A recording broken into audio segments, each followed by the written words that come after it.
ପରକୀୟା ପ୍ରୀତି ସନ୍ଦେହର କରୁଣ ପରିଣତି। ଶ୍ୱଶୁର ଘରେ ଜ୍ୱାଇଁ ଘଟାଇଲା ନାରକୀୟ କାଣ୍ଡ। ଶ୍ୱଶୁର ଘରେ ସ୍ତ୍ରୀର ବେକକୁ ଏକ ଧାରୁଆ ଛୁରୀରେ କାଟି ଫେରାର ହୋଇଗଲା ସ୍ୱାମୀ। ଏଭଳି ଘଟଣା ଘଟିଛି କପ୍ତିପଦା ଥାନା ଭଙ୍ଗାବନ୍ଧ ଗ୍ରାମରେ।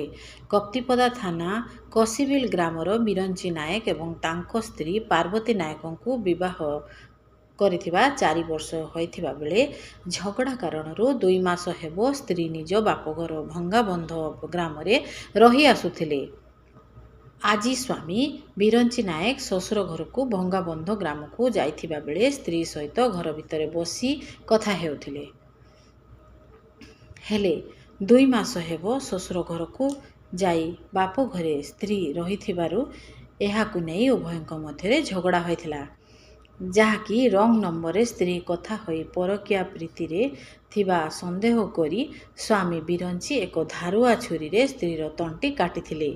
ଗୁରୁତର ଅବସ୍ଥାରେ ପାର୍ବତୀ ପଡ଼ି ରହିଥିବା ବେଳେ ବିରଞ୍ଚି ଘଟଣା ଘଟାଇବା ପରେ ସେଠାରୁ ଫେରାର ହୋଇଯାଇଥିଲେ। ପାର୍ବତୀଙ୍କ ପରିବାର ଲୋକେ ତାଙ୍କୁ ଗୁରୁତର ଅବସ୍ଥାରେ ପ୍ରଥମେ କପ୍ତିପଦା ମେଡିକାଲରେ ଭର୍ତ୍ତି କରିଥିବା ବେଳେ ଅବସ୍ଥା ସଙ୍କଟାପନ୍ନ ହୋଇଥିବାରୁ ତାଙ୍କୁ ବାରିପଦା ମେଡିକାଲ ସ୍ଥାନାନ୍ତର କରାଯାଇଥିଲା। ଖବର ପାଇ କପ୍ତିପଦା ପୋଲିସ ଘଟଣାର ତଦନ୍ତ ଆରମ୍ଭ କରିଛି। ପ୍ରାଥମିକ ତଦନ୍ତରୁ କେବଳ ପରକୀୟା ପ୍ରୀତିକୁ ନେଇ ଏଭଳି କାଣ୍ଡ ହୋଇଛି ବୋଲି ପୋଲିସ ଜାଣିବାକୁ ପାଇଛି।